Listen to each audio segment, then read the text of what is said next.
Hello, everyone. Welcome back to the Mike Armstrong podcast show. And this morning, I'm joined by a returning guest, a friend of mine, Ken Mack, who is a business acquisition specialist and coach, mentor, all that sort of thing. And we're just going to have a little chat about that side of things and anything else that we fancy talking about. Really, how are you doing today, Ken? You okay? I'm good, Mike. Yeah, thanks a lot for having me back on the show. It's nice to see you again. Yeah, it's always good to catch up with you, Ken. So the last time you were on, we were talking about the fact that you were just sort of pivoting from doing the acquisitions, and obviously I know you're still doing that, but pivoting a bit more to coaching and mentoring and educating other people how to do business acquisitions globally. And so, how has that been going for you since we last spoke? Yeah, it's been a lot of fun. It's been a lot of hard work as well because I'm doing everything myself. It's a lot of work, and having the time to work on my own acquisitions this year has been almost non-existent because it's my name against it. I want to, of course, do everything I can to support the mentees and their success. So with that being said, I've on acquisitions for myself, this year has been very slow. I've had a lot of success this year with the mentees. I started to do the boot camp and come away from doing the private mentoring because it was taking so much energy. It was great fun. It's been great to build the network and to meet like-minded people. So I introduced the boot camp back in April. It's been great. So instead of having somebody been mentored privately or one-on-one, I've got 10 in the group. The group mentoring that I call it the business buying boot camp. So the boot camp that I've got running just now, which ends next month. To give you an idea, and anybody can really do this. It's very straightforward methodology. I had two of the mentees with deals within the first 3 or 4 weeks of starting the boot camp. So we've got 2 deals in closing now. One, if you'd like me to speak about them, I can share some information on Yeah, the go 2 on. deals because it'd be very interesting for your viewers to hear this because this is something that anybody can do without going on boot camps, without mentoring. Of course, it's going to help you accelerate your chances of this happening. But one of the guys, they brought a print manufacturing company to the table, and it's based in the UK. And I don't have a lot of deal experience in the UK, so it's very exciting to be working here in the UK on a deal. It's a six million pound turnover company. It's a growth potential of 2 million. The 2 guys, the main shareholders for the company, it's a very well-known printing company. It was a management buyout, so they were employees of the company. They got together and bought the company out. So it's called a management buyout. So when I joined the meeting with one of the mentees last week and the sellers of the company, I said to them, you guys, in fact, I'm going to rewind a bit. I said, have you guys got any questions at all that you'd like to ask me? And they said to me, we're curious individuals and we'd like to know how you're going to fund the deal. And I said, okay, so you guys are familiar with leveraged buyouts, of course, because you conducted a management buyout of the company. So they looked at each other and grinned and said, yeah, absolutely. I said, so what we're going to do, as you probably already know, is we're going to leverage the assets of the company because they've got machinery, which is worth hundreds of thousands. Some of the machines are worth 600-700K. We're going to leverage the existing equity in the machinery, and we're going to use that towards paying you the down payment. We've got seller finance, and there's 300K in the bank and a 70K overdraft limit. So we're going to use existing cash in the bank as well and lump it all together, and that will be your down payment, which is around about 1 million. So they said, yeah, that's absolutely fine. We can help to facilitate that. And they said, here is a phone number of our contact in Close Brothers in the UK, and they can help to finance and to fund the deal. So I was quite surprised to see them do that. They give us a mobile phone number of their a bank manager or finance manager in Close Brothers who's now coming out to survey all the equipment together. And then they will, there's some finance in the existing machinery. So what they're going to do is they would pay off the existing finance and then take ownership of the assets. So that was really cool to hear. I recorded the meeting, not really to share it publicly, but I'll share it with you yourself, and you can watch it. And I'm very happy that I came in and recorded the meeting halfway through, because it just proves that this is absolutely possible. And when many people hear about buying businesses with no money down, this is exactly how it's done. So, I'd like to share it with you, privately, and let you hear it. Yeah. And, I was very excited, when, we had that conversation with them, because it just proves the whole methodology. So they said that we need the deal to close. It was some date in November, because to do with the entrepreneurs relief. So we do have a deadline to work towards, and I'm going to be getting equity in the deal myself. So I'm very motivated to help close it. So that was one deal. We've got an ambulance company as well in Portugal, which I'm a partner on. I think I spoke about this one before. And that's also in closing, very similar. It's a seller finance deal. We've got an overdraft, and we've got receivables with, for any of your viewers that don't understand what receivables are, invoice factoring is what we're going to be using. So ambulance company invoices the insurance company for any supply of services rendered. And usually you would take your invoices, sell them to an invoice factoring company, and then they would release 90 to 95% of the value of the invoices. So Santander have approved an 800k facility, revolving facility, which means that we can take the invoices, sell them to Santander, and then they take care of the invoices. We lose 5%. Of the invoices. However, it allows us to collect the money in a lot quicker, and then use that as a down payment to pay the seller.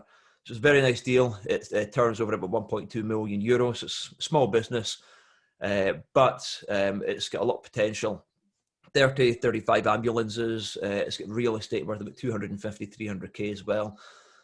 So another nice deal. And again, that's not one of my deals. That's one of my students' deals that I've been coaching, and I've showed them how to package these deals up and make them happen. So it sounds difficult, but really, when you know how to do it, it's not hard. And anybody can do it, and it's happening all over the world, and especially now. The next 10 years. The next 10 years are going to be the most important 10 years in history for acquisitions. Yeah, that's all those baby boomers are retiring. Exactly. Yeah.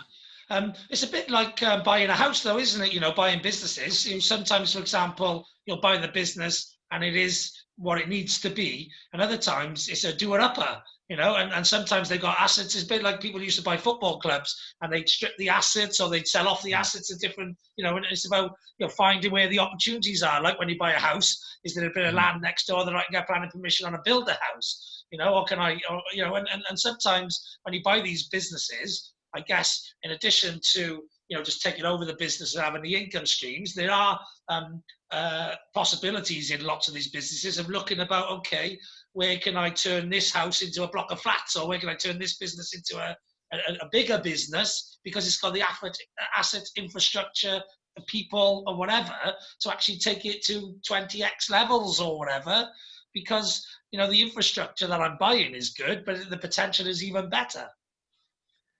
Yeah, it's a very good way to put it. And buying a business is much like buying a house. It's got a few more mechanics involved, but like you say, it's about you add value to the block of flats, or you restructure it so that it makes more money. So instead of doing a long-term let, you're going to break it down into 5 rooms, do it as an HMO, or turn it into a guest house, get a change of use.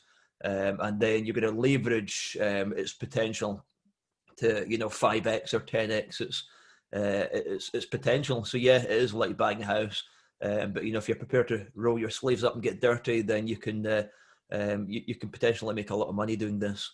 Yeah, definitely. And obviously, you said I think you bought a football club in Spain, was it? Yeah, so we bought Rayo Cantabria Football Club. It's 3rd Division football club up in the north, very historical. And again, that was a leveraged buyout. And like you were saying, a lot of guys were coming in the past and asset stripping companies, which, by the way, is it's against the law to do that. And it still happens, not just with football clubs, but big companies all over the world. It's but there's a process called pre-pack administration, or on the street we would call it whitewashing a company. But there are ways to do this ethically as well, and then you would have support from a company like an insolvency practitioner that would help to transfer the assets of the company. But you get the guys that just come in and they're very hostile and they just rip all the assets out of the company. And I know of people that have done it, and it's very sad.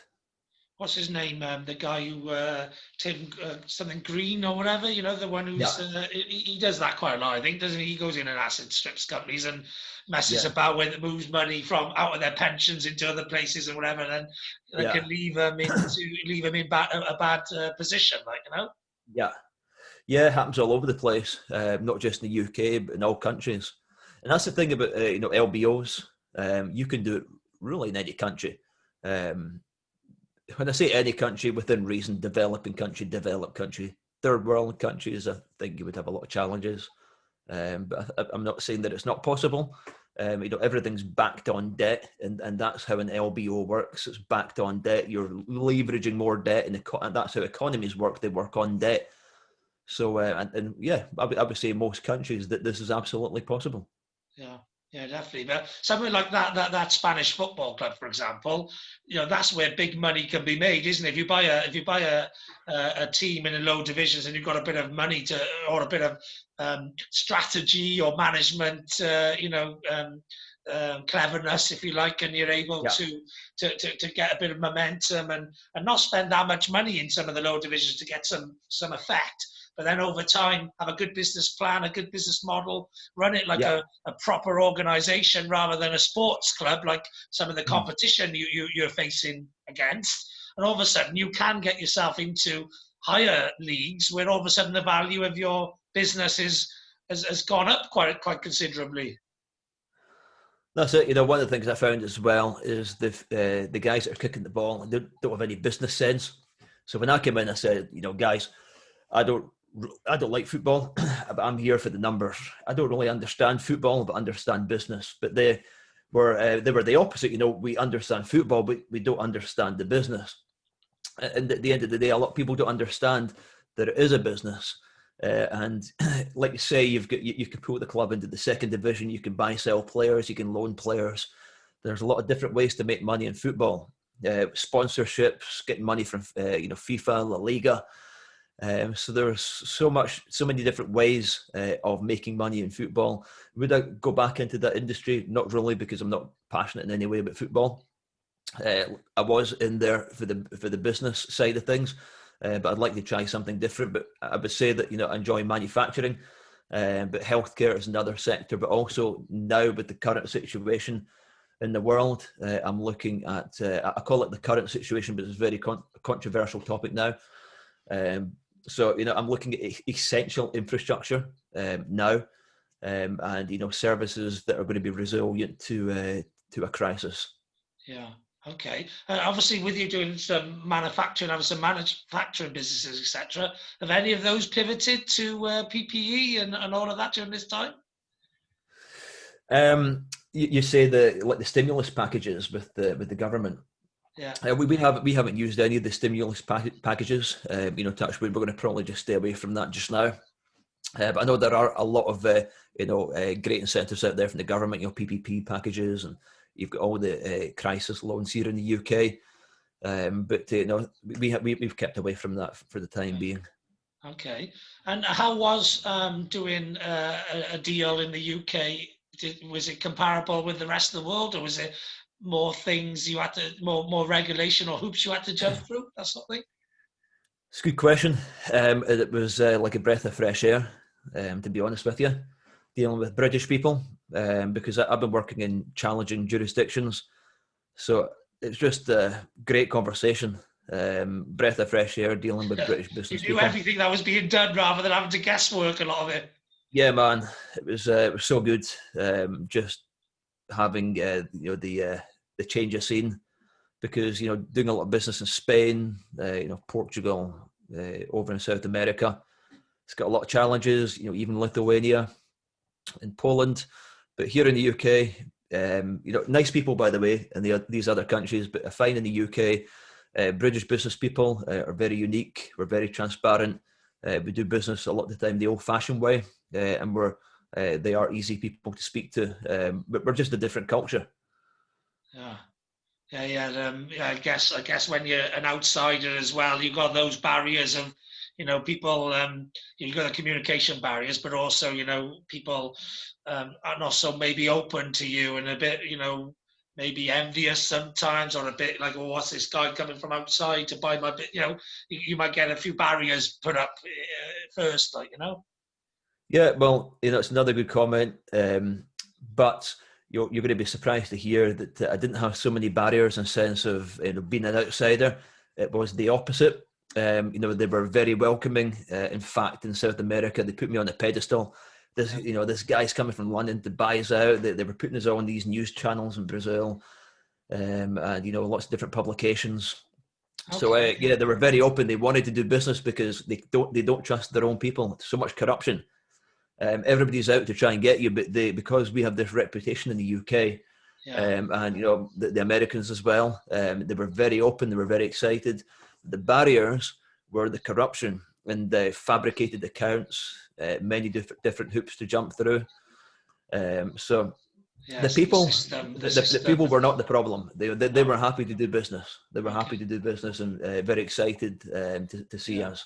I guess that's where brand Britain comes in, if you like, and people do respect us and trust us around the world. Whereas maybe other people might find it a bit more barriers, but they see you as, okay, this is going to be reliable and trustworthy, and this transaction is going to happen, whereas if you come over from some South American countries, where people know that they're corrupt and they think, somebody's going to come over, take our assets, strip us, and lay us bare, sort of thing, Well, that's it. We've got a good reputation here in the UK, and I'm sure there's many people in these other countries with good reputations, but it just causes that it's got the barrier. It's got the barrier, and it's one of the strategies that we've got. Say we go to India to do a deal, or the Philippines. We would set up an entity in a first world country, be it maybe somewhere in Europe, Norway or Netherlands or USA or UK. So we create up an SPV in the UK, and then instead of saying we're an Indian company or we're a Filipino company coming to make an acquisition, we're a British company that are coming to consolidate the market in the Philippines, or the BPO market in the Philippines or India. So our partners in India would then present themselves, or in the Philippines, as being a British company. Even though I'm Filipino, I'm represented by this British entity, which gives you that degree of credibility. Yeah, and better for the financial institutions and stuff. When you're doing all these consolidations or whatever, you got to. That's it. You're doing business in it's a bit like Apple. They're not a Chinese company. They're an American company with a manufacturing facility in China. So then we would say, for example, we're a British company with a manufacturing facility in Brazil. And by doing so, we have kudos, and we're doing business now in an economy which is stable, with a secure currency and a stable currency. Yeah. And then we've got access to an abundance of financial instruments and facilities. Yeah. Because we can't approach the banks in the UK by saying, hey, we're a Brazilian company, we're paying $250,000 in debt per month at 27% with Safra Bank. Can we have a loan to pay off this bank? They're going to say no. Yeah, definitely. So, and obviously, you do, obviously buy all around the world, and I'm guessing I've seen some of you. You have mentees and partnerships with people doing this from all over the world as well. And how is that going? Great. It's been a lot of fun. I've got, just looking at my board over there. So this year I've had over in the USA, we've had New York, Colorado, Texas, Miami, California, UK, Hong Kong, Israel, Lithuania, Ontario, Fort Lauderdale, Florida. We've had Ireland, a few in the UK now, quite a lot in the UK, Georgia and USA, Hamburg and Germany, Scotland, LA, again, lots in the UK, Slovenia. So, we've been about this year. There's more up there. Canada, Netherlands. There's trying to read my own writing over there on my whiteboard. So yeah, of course, not everybody's going to be successful, and not everybody's going to close a deal. Let's. I don't like to compare myself to Dan Pena, but because we're two different people. But Dan Pena's success, he says that with his methodology QLA, only 0.01% of people are going to be successful with his methodology. So it's a good example of not everybody is going to close a deal, because you need to know sales and marketing, unless you know how to sell, because at the end of the day you're buying a business, but you're selling a solution. And that's where you come in, because when you're going out to buy a car, you're buying the person. They need to sell themselves to you before you buy the car. So, not everybody can sell, because it's not something that they teach you in school. No. It's the most important number one thing. So I'm just using that. That's just one example of many of why not everybody's going to be successful buying a business, because the seller needs to like you. And I'm just going to pull out this book here. People buy people. They want to do business with people they know, like, and trust. This guy here, Jordan Belfort, he teaches the straight line selling program, and he says you need to have 10. The buyer needs 10 out of 10, or in this case, the seller, the person selling the business, 10 out of 10 certainty that you are the right person to buy their business, especially if they're giving you seller finance. If there's no seller finance and it's an LBO, like 100% LBO, then you don't need to worry about that. But a majority of our deals, they've got that mechanism. They've got they've got seller finance, or a percentage, be it 10% or 50 or 70% seller finance. So what is it? What would I say my success rate is? I would say it's a lot higher than Dan Pena, because I'm not so aggressive. I'm not teaching people to become billionaires or anything like that. I'm just teaching you how to buy a business, and that's why I called the program Acquisitions Made Simple, because it's just acquisitions simplified. I'm going to show you the simple way to buy a business without complicating anything. Yeah, definitely. And if ever a business in the credit industry comes up for sale, bear me in mind. Let me know.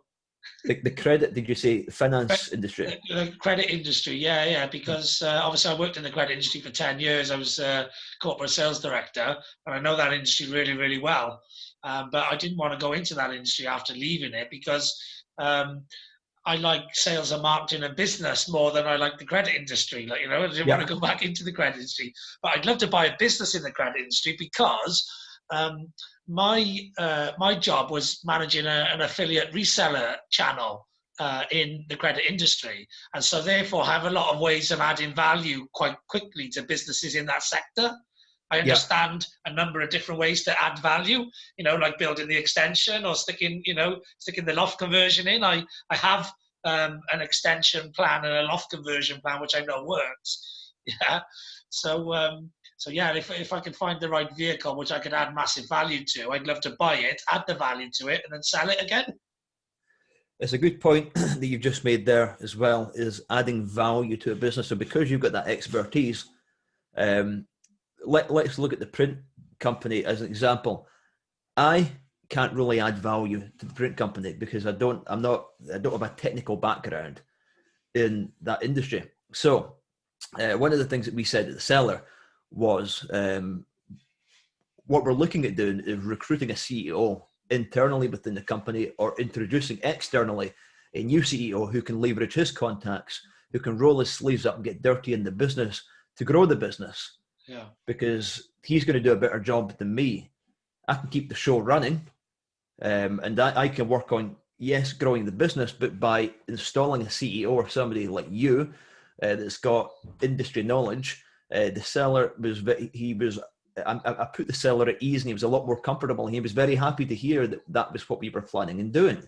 But it was bringing a board, creating a board that's got expertise, somebody like yourself that can come in. The other scenario would be, Mike Armstrong. comes in to buy the business, you've got expertise in that industry, then we wouldn't have to really build a board or recruit internally, because you have that industry expertise, which of course is going to save the business money. So by coming into a business with no expertise or industry knowledge, you're going to make the seller nervous. So you need to mitigate that. And that's why you need to be, as an entrepreneur, you need to be, it's our job to see around the corner. And, always think of, if I say this or do that, what's going to be the repercussions? Yeah, definitely. Which is why I think, actually, Ken, you should have in your team, and I could do this for you as well, but you should have in your team somebody who is experienced in business, sales and marketing and stuff, who actually goes in and looks at the business opportunity from a growth potential, not just from what the business has on paper as its value, if you like, but where, and actually you should have a team of them, probably from different sectors, who can go in and analyze, because of their experience in that sector, where the space for redeveloping is, if you like, and what the opportunities are. Because sometimes, for example, you might analyze the value of a business, and it may be the value on paper. It's just like with the house, it's the value on paper. But sometimes the real value is in the land on the side, or the opportunity that is ready to be taken, but nobody's ever actually pushed the button on it. That's it, in coming in to buy a business, it's got lots of holes that you can poke in it, is a good thing. Most people would view that as a negative thing. This is wrong or that's wrong, but that's not the way to look at it. The way to look at it is, what can I do better, or where can I add value? Because there's an opportunity. Every hole in the business is an opportunity to do something different. Yeah. And also with your print company, for example, you've got a load of companies in your portfolio. You've also got a load of mentees with a load of companies in their portfolio.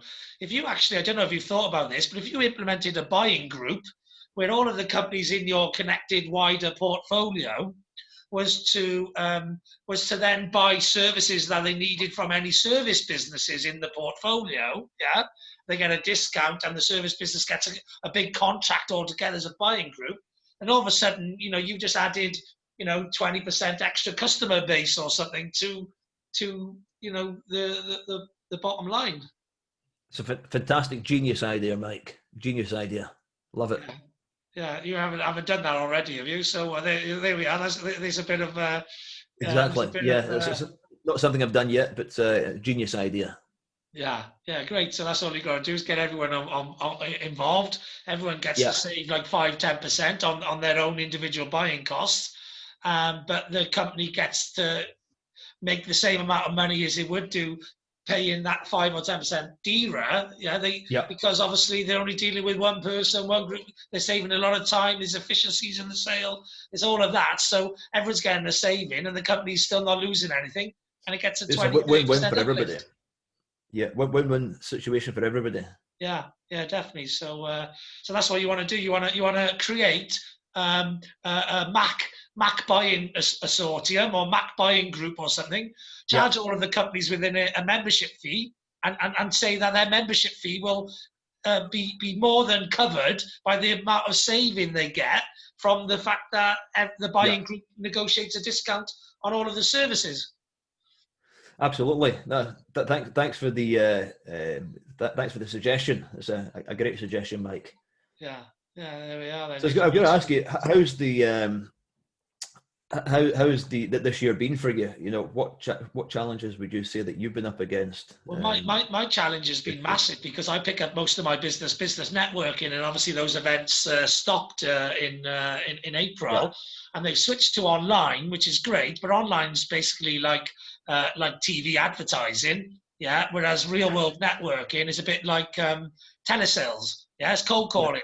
You're going to get much better results off telesales cold calling than you will by sticking a TV advert up, depending on what it is that you sell and all the rest of it. So for me, I sell by providing solutions to people, and in order to do that, I need a two-way conversation to find out where their problems are. And obviously, when you go online networking and you just get people pitching at you for 2 minutes, that doesn't allow you to do that.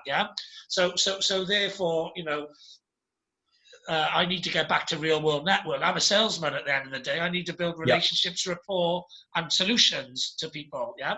So what I decided to do is do all of the online networking event, but I pivoted my business because I've always wanted to become a global speaker. And I just thought, well, now's not the time for me to win other customers and do their marketing. I'm going to make myself the most important customer I've ever had and just do 6 months of or whatever this lockdown finishes. I'm just going to keep doing, that amount of time on my own marketing. So, I've been full steam ahead, everywhere, omnipresent, like the great Grant Cardone teaches people to be, I've been omnipresent, growing my podcast, growing my YouTube channel. That's it. I 10x'd my episodes on my podcast and my YouTube, and I'm networking. I've 10x'd my networking as well, but not in the aim of getting customers, but in the aim of marketing myself, my most important customer.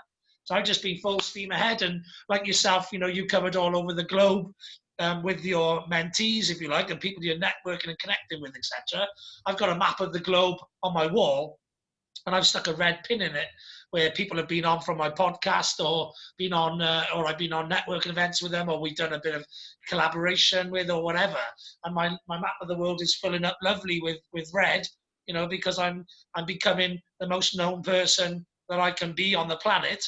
By just being out there, being omnipresent, being everywhere, massive action, massive activity, and I'm on a mission, to just keep doing that, So obviously I've got to bring income in as well. So I've got to go back to networking and real world stuff and getting some clients, and obviously those clients then take away the amount of time I can put into marketing myself. But I'm on a mission just to, whenever I can, in whatever spare time I can, just to keep marketing myself, because at some point I'll hit the tipping point, and then everyone will want me on their stages, Absolutely. Good comments that you've made as well, just about the personal branding and the omnipresence, because like I agree with you. Your most important customer is yourself. And that's what, a lot of people don't understand the importance of investing in their own brand. Because, why did Richard Branson, for example, put his face on Virgin? Because he is the brand. Yeah. And people buy people, as we said before. Yeah. So, I think you've a great strategy, just spending the last 6 months, because you've got all these guys that are just sitting there thinking, receiving these furlough payments. I pay a lot of them out myself, and they just sit at home, and nothing's happening. But guys like you and me are out there, and we're going. This is one of the busiest years. I can't believe it's the end of this year already. Well, coming up towards the end of the year. Yeah. But I'm counting every day. I don't like to waste time. No. The weekend is okay. Put that aside with the family. But Monday to Friday, at least, from the moment I wake up until I go to bed, you want to be utilising every single minute that we've got, because we've got one life, and it's a very, very short life, and we need to use the energy that we've got now as carefully as possible, because money comes and goes. Yeah. Money is abundant; it's all over the place. It's plenty of money in the world, but time is non-refundable. Right. So with that in mind, we need to be very, very careful where we day trade our time, attention, and just think about what we're going to be doing with the rest of the time that you've got in that day, and not allocating your time to somewhere that you're not going to get any return or any benefit from. Yeah. It's I have a thing against people wasting time, and I can't handle it. So even meetings. I work 16-hour days, 7 days a week, and I've done for the last 6 months, and I've absolutely loved it. Yeah. When you love what you do, it's not work at the end of the day. It's it's just you're living. You're just doing your thing. Yeah. When somebody asks me what is it that you do, it's always a difficult question for me to answer. I'm just doing my thing. Yeah. I'm just living life, loving life, loving life, and making sure I squeeze every drop out of life. That's it. That's the that to me is living. Yeah. Yeah, it's probably that's exactly where you want to be. Yeah. So in my experience of businesses, especially in sales and marketing, which is obviously my sector, like the 10x rule, 10 times thinking. It applies so much, because most people are only doing 10% of what they need to do, in actually to get to where their ambition wants them to get to. You know, Yeah. some people don't have any ambition, and that's fine. They're just, you know, in a job and you're working for themselves, and that's Yeah. fine. Because you can either be in a job or you can be working for yourself in a job, but you're still in a job, really. You know, you're just over Yeah. broke. You'll always maintain that place, and you've no ambition, and you just want to be comfortable and stay in the comfort zone. But then there's a lot of people out there who want success in life, whatever that looks like Yeah. to them, but they are underoperating. They're underperforming. They think that they can just do what they want to do at small Yeah. levels and get to wherever they dream to be. But actually, you can only get to the levels that, you know, real ambitious people really want to get to, which is, you know, the top 10 percenters, the top 1 percenters, you know, that type of space, the people who are making an impact on the planet and making the money. Yeah. And the only way you can get to those sort of levels, you know, so the outside view of success in your Yeah. business or in your industry or in your sector is by doing and operating at the levels probably around 10 times more than you're currently operating. So that's a message I'm always trying to speak to most people at, is that, you know, whatever they're doing, you know, pick up the pace, pick up the level, start doing 10 times more activity and action, because that's the only way you can become a key person of influence, a key business in your sector, you know, somebody who's on the path to success.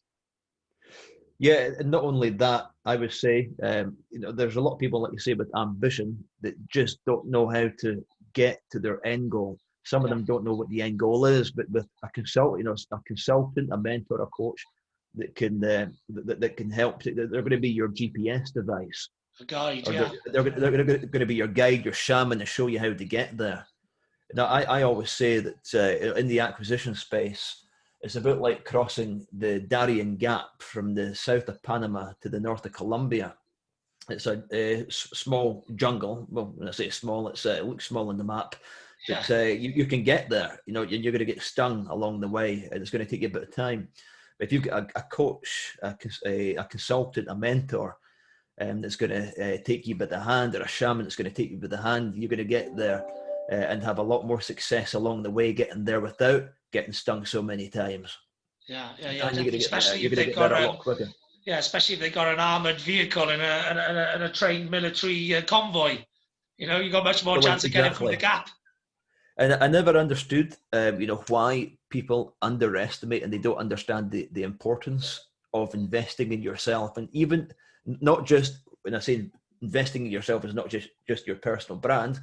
You know, it's getting a mentor, or it's paying for a consultant that can develop a sales and marketing plan for your company. Because at the end of the day, unless you're going to invest 25 to 30% of your income back into your sales and marketing of your company, whether it's a product or service, you ain't going to be successful. You know, if you're, you know, some people are just happy making 50K, 100K a year, and that's fine if they want to do that. But if you want to look at the bigger picture, I was saying this to my wife yesterday as well. I said, we're really poor. You know, I'm looking at houses in Geneva and Zurich. I said, it's 1 million to 7 million to buy a flat. In Switzerland, I said, this is terrible. Like, for us, I said, this is the level that we should be at, where we're not looking upon this as being an expensive. This is a flat. So, you know, we're here in the UK, but this is like a poor country compared to these guys. And why can't we be like them? So, you know, everybody's got different, they've got Like different, Monaco, you pay multiple millions for a tiny apartment in Monaco, don't you? There's no space. exactly. So we need to look at the bigger picture. Look at the other countries. What are they paying? Why are we not at that level? What steps do we need to take to get to that level? Yeah. But the thing is, you know, when you, I've been around a lot of stimulation, a lot of very wealthy people. I'm friends with a lot of very wealthy people. I know some billionaires, many millionaires, and it makes me hungry. So when I see what they've got, or I'm spending a weekend on their yacht that they paid $50 million for, it just makes me so hungry. You know, the guy's got the LaFerrari sitting outside his yacht and thinking, wow, man, that's amazing. You know, like this is stimulation. And because I've been around so much stimulation, it's like I'm on a mission, and I'm looking at ways that I can get to that goal quicker. Yeah. What are the shortcuts? What are the A ways of lot of the getting up guys a that couple of don't levels? have these aspirations or these goals in life, they haven't been stimulated. They haven't been around anything like that. I've been in the factories. I've been buying the companies. It's like a jug. You touch it, smell it, and feel it. Once you touch it, smell it, feel it, you want more. Yeah. That's like when I worked in a company, but I worked at a high level and brought in a lot of revenue. I got fed up and making millions for millionaires. Yeah, that's it. You know, I wanted to make some millions for myself, and it's a bit like the boss saying, if you work harder for me, you're going to pay for my next Ferrari, or you're going to pay for my next Lamborghini. Keep on doing a great job, Mike.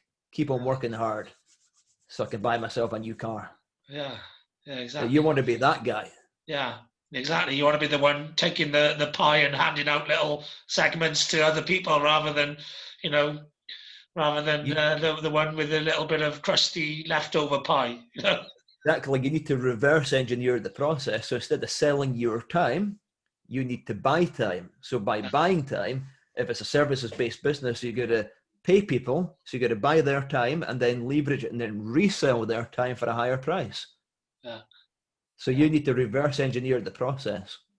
Yeah, definitely. And that's where acquisitions comes in as well, because it's a fast track.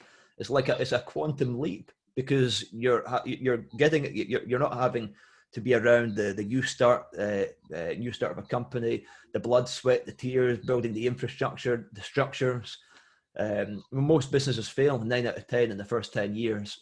So you're buying into a profitable and established business that's got all these processes, procedures, personnel, the structure, the credibility, the banking relationships, the financial relationships. You're jumping right in there. Everything's in place. It's turnkey. It's like playing a game where you've got to try and get up a few levels, and you're like Mario or something. You go down the drain, and you end up 10 levels further up. This is it.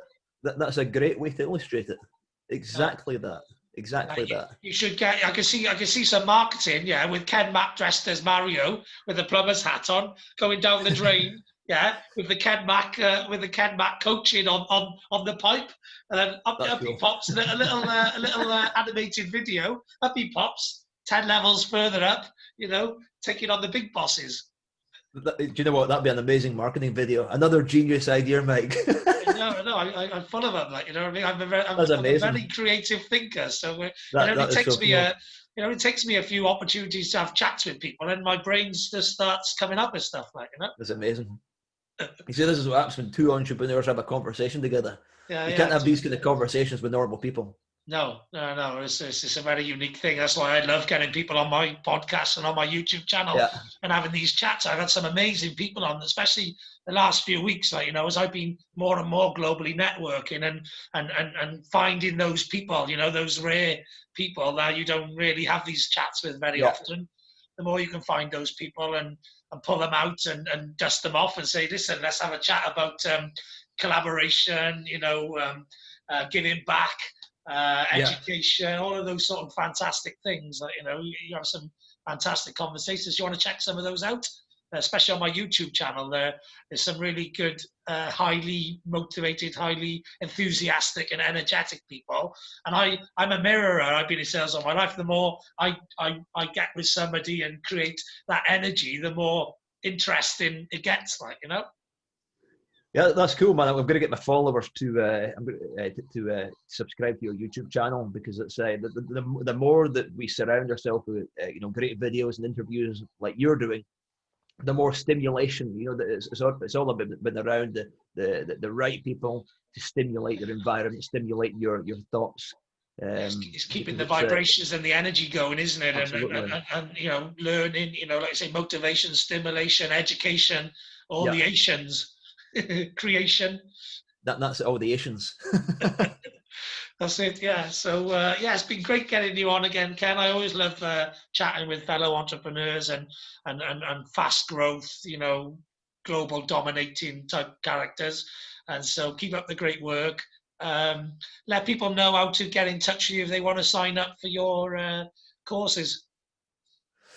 Yeah, thanks for having me on, Mike. It's always a pleasure to have a chat with you. And if anybody wants to drop me a follow on Instagram, you can get me at Ken Mack Official. If you want to find out more about my mentorship programs, you can get me on kenmack.com/mentorship. And on the website, you'll find my new online course, private mentorship, and the business buyers bootcamp as well. We've got a free group, for those that don't have, the money just now to invest in yourself. We've got a free group called the Business Buyers Tribe on Facebook, and I'm constantly posting out, things of value to help, growth and potential, and just building that network and relationships with new people. So it's a great place to be if you are not at the stage just now to financially invest in yourself, because there's a lot happening in the group, and a lot of good relationships to be made. So I would like to see you there. Yeah. Okay. Brilliant. Fantastic. I highly recommend jumping in. I've been on a few of Ken's courses just to have a little eye on what you're doing, and like you say, always willing to learn some stuff as well. And at some point, I may well get on board in a bit more of a serious way. But that's when I've already accomplished my main 100% goal, which I'm so busy focused on at the moment. I don't have time to focus on, but I'm definitely keen at some point getting involved. Yeah. And also there was something else from the property model as well. For people who haven't got money in the property world, the way of getting into property is to find deals and sell them to the people who are ready to do those deals. Have you implemented that structure yet in your business, or not? I haven't. But I've got other strategies which are more effective. For me personally, I'm not looking for the one-off money. I'm looking for the residual income. So I think that rent to buy is a great model. I've done that in the past. Where I bought, for example, a guest house, and within you structure into the company, just in a nutshell, get it into a company, rent to buy contract, option to buy the property, and you're guaranteeing the rent to the landlord.